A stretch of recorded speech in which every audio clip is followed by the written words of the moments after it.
కరీంనగర్ జిల్లా Choppadandi municipality Congress party కైవసం చేసుకుంది.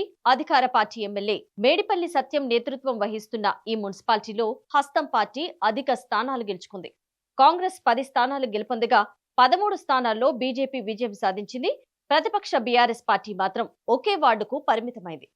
చొప్పదండి గత మున్సిపల్ ఎన్నికల ఫలితాలతో పోలిస్తే బీఆర్ఎస్ పరిస్థితి దారుణంగా దిగజారింది. ఇక్కడ గతంలో బీఆర్ఎస్ పార్టీ 9 సీట్లు గెలుచుకుంది.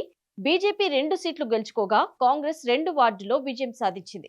2 స్థానాలు ఉన్న కాంగ్రెస్ 10 స్థానాలకు ఎగబాకగా గతంలో 9 స్థానాలు ఉన్న బీఆర్ఎస్ మాత్రం ఒకే వార్డుకు పరిమితమైంది. బీఆర్ఎస్ నాయకుడిగా ఉన్న చొప్పదండి మాజీ ఎమ్మెల్యే సుంకె రవిశంకర్ తీరు వల్లే ఇక్కడ బీఆర్ఎస్ పార్టీ కనీసం కూడా పోటీ ఇవ్వలేకపోయిందని విశ్లేషకులు అంటున్నారు. టికెట్ల కేటాయింపు, బీఫామ్ల అందజేత సమయంలో జరిగిన ఒక గొడవ కూడా ఇక్కడ గులాబీ పార్టీ ఓట్లకు గండిపడేలా చేసిందనే ఊహాగానాలు కూడా ఉన్నాయి. 4వ వార్డులో సుంకె రవిశంకర్ ప్రచారం చేస్తున్న సమయంలో ఆ వార్డు టికెట్ ఆశించిన కోమలత అనే మహిళ మాజీ ఎమ్మెల్యేను నిలదీసిన తీరు అందరినీ ఆలోచింపజేసింది.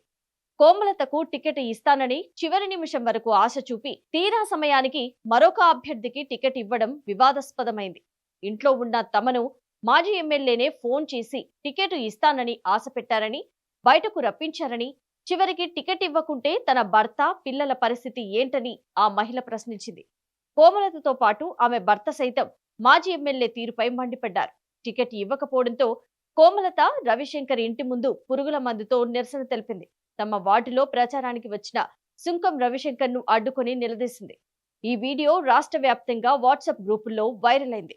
బీఆర్ఎస్ ఓటమి వెనుక ఈ వివాదం పెద్ద ప్రభావమే చూపిందని విశ్లేషకులు అంటున్నారు. మొత్తానికి చొప్పదండిలో బీఆర్ఎస్ లీడర్ మాజీ ఎమ్మెల్యేకు ప్రజలు సురుకు పెట్టినంత పనిచేశారు.